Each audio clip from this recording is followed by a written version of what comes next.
Hello guys and welcome. So in today's video I wanted to answer the question, what is Breath of the Wild? This is a video aimed at people who have heard of Breath of the Wild, never played it, were always curious about it and so on. Now this game originally came out in March 2017. It was a launch title for the Nintendo Switch, and also as well it was the last game that was actually released on the Wii U. And this game it's an open world Zelda game. So by open world, what that means is that you can tackle the various things in the game in pretty much nearly any order you like.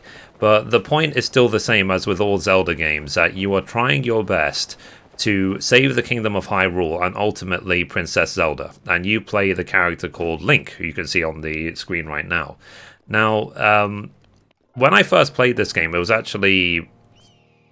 It's a bit weird, you know. I didn't really like. I found it a hard time adjusting, but then the more I played it, the more I absolutely loved it. And then when you explore the actual world of the game, the world is huge, huge, huge, huge. Now, what you have in the game is these shrines that you can see dotted all over the place. I've done all 120 shrines in the game. Now, what the shrines are, basically, they're little puzzles. They have really clever puzzles. You have to use all of your skills to be able to do them. And with the puzzles, you're able to unlock more and more abilities, more of the map, get more things that you need generally for the game. But I won't spoil too much. But you can see as well that my progress in the top right. Now, what you ultimately need to do, you need to... free the four major temples in order to soften Calamity Ganon's hold on Hyrule Castle. And then you can go ahead and eventually defeat Calamity Ganon, and you can save Princess Zelda. So that's ultimately what you want to do. But like I said, because this is such a big, thriving, unbelievable world, there is a lot to do. There's a lot of monsters hidden around the map.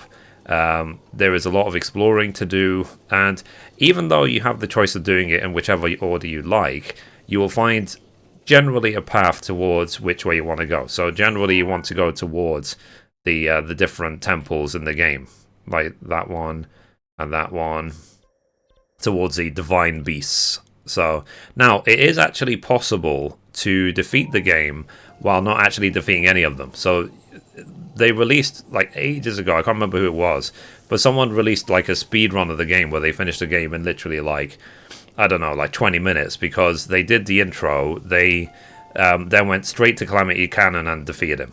So it's possible, but it's very difficult to do, and obviously you're then missing out on the exploring and the rest of the game. Now, the game is beautiful, and for the first time, really, in a Zelda game, there is voice acting. So not completely, like, it's used sparingly, but some of the characters are voice acted. And when the game first came out, I remember, like, there was a little bit of, let's say, performance issues on Nintendo Switch, but they have since patched and it runs great. And since then, they have also released a bunch of extra DLC for the game, which is also, like, very challenging, but very, very fun as well. So now the game itself has an incredible amount of attention to detail. The little things as well, like when you're fighting monsters, you can throw things at them and they can actually catch it and then throw it back. You know, so like beware of that. They're not formidable, not by any means, but it makes a very fun gameplay. You have the ability to climb surfaces, so like here, but you can see that by doing that, your stamina bar goes down. Also, as well, you're given this parachute, which is very, very useful. You can dye your gear and so on. Now, I do actually have a series of guides on my YouTube channel, which I made about the different parts of the game, like dyeing your gear and upgrading to 4-star gear and so on. Where I'm running right now, in case you're wondering, is I'm going towards Link's house. So you can actually get a house in this game as well.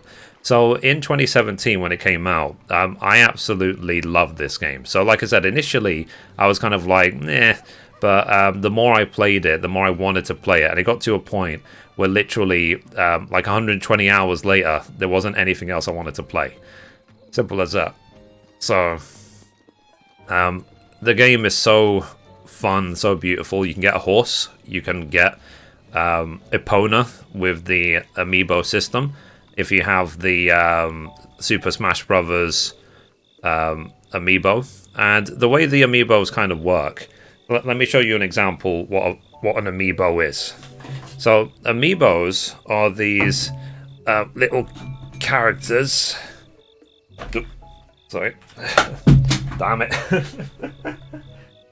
Life of a gamer, right? Amiibos are these little characters which you can buy. So let me show you. There we go. So this is obviously the one from Mario Odyssey.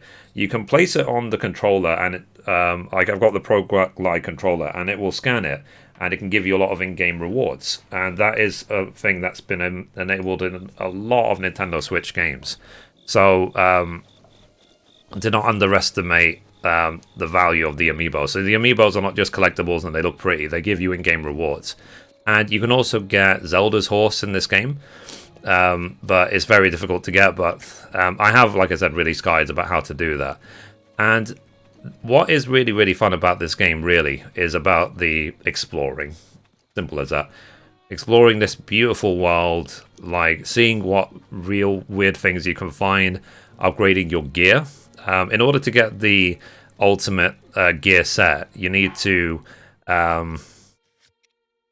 what's it called? You need to literally do all 120 shrines. So let me actually see if I can equip it now.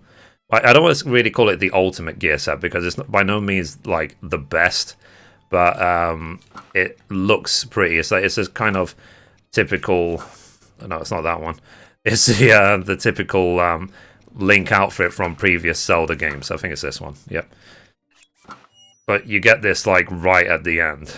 So you have to have finished all 120 shrines in order to get this set, so Link can look like the traditional Link.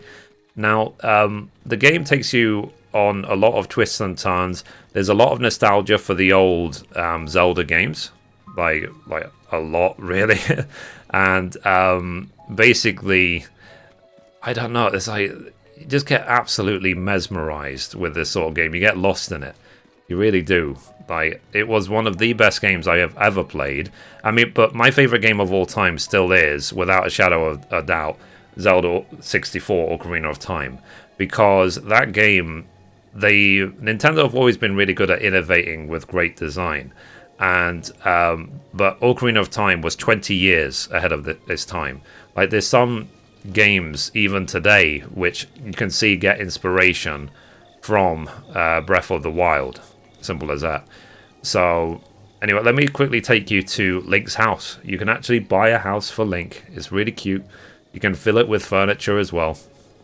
And not only that, you can display weapons and random stuff that you've got throughout the game. So this is Link's house. There is a whole quest line of how you get this house. So let's see. Let's see if we can read this sign. You see? Link's house. If only I had a house in real life, eh? So, yeah. So you can see all the weapons I've displayed from playing the game. Some of these weapons were very difficult to get.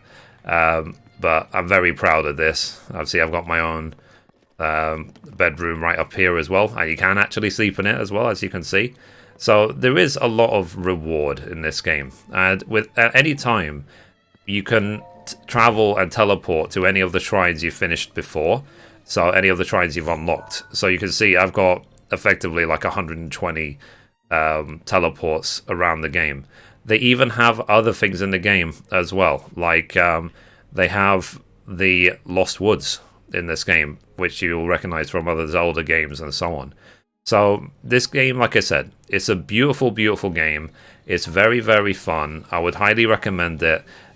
Initially, the sort of open world mechanic might seem odd. It might take some getting like used to, but if you're like me, then with time you'll start to love this game. Like, the more you play it, the more you'll want to play it. And I even have videos explaining how a good source of rupees for the game, which obviously helps you buy everything and so on, because you need rupees. That's the currency of Zelda games. Now, in this sort of game as well, you do need to eat. So in order to heal yourself, and you can see here I've got a lot of food, and you can even fish. You can do a bunch of stuff in the game, but the point is simply it's a good idea to always have a certain amount of food. You can even go to like a cooking stove, and you can cook food. So it's not just a case to get raw ingredients and, oh look, you've got like a 10-course meal. You see here, I've got a cooking stove right here. So you can actually cook a combination of ingredients on the stove, and it will make nice meals for you. You could look up what meals to make, or you could just try and wing it. You could just think, maybe with this we'll go with this. Who knows? You know, it's up to you how you want to proceed. Now, I don't really want to spoil anything. Like I would say, like I said, this is a what is video, but I can not recommend this game enough, and I am very, very much looking forward to Breath of the Wild 2. Hopefully later this year. They've already confirmed Breath of the Wild 2 is on the way during E3 2019. So, highly recommend this game, guys. I'm going to link in the description the Wikipedia page about the game in case you're interested in the background about how Monolith was involved with the development and Nintendo and so on. And I have been loving doing the background research for these videos. And also as well, I will link the playlists for my previous Zelda guides, which I did make. Like, even though it's a single player game, I made a whole series of guides about this game, and they are pinned on my YouTube channel. And I think they will forever will be until Breath of the Wild 2 comes out, probably. So yeah. So like I said, guys, I can't recommend this game enough. It's a beautiful, beautiful game.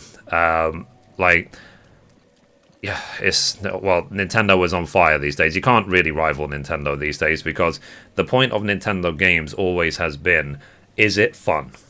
They don't go for the best graphics. They don't go for the best everything. All they care about, is it fun? Ocarina of Time, best game ever made. Breath of the Wild, incredibly fun, different. That's why it got 10 out of 10, because it reinvented and it redefined the open world genre. Mario Odyssey, amazing game. Beautiful game. 10 out of 10. So, yeah. So if you have ever been curious about Breath of the Wild, please check it out. I think you will have a really good time playing this game if you have a Nintendo Switch. And I would say that this is actually a reason to buy a Nintendo Switch, is for this one game alone. But you have a whole plethora of games on Nintendo Switch now, which would also justify the purchase. So yeah, so that's my 100% biased what is video for Zelda Breath of the Wild. If you liked it, please recommend me games. Please let me know in the comments down below what other games do you want me to do what is videos for. And also as well, if you like my content, then you know, even if a video was uploaded a while ago, please engage. You know, you can comment on the videos. I will be able to see the order of when comments arrived. It doesn't matter how old the video is. So if you have any questions about any video, just post them in the comments below, and I will get back to you when I can. Okay? So, anyway, guys, that's it for this video. If you liked it, be sure to give it a thumbs up. You can watch a random video over there. You can watch the latest upload down there. Or you can click down here to subscribe. Thank you, guys. Bye-bye.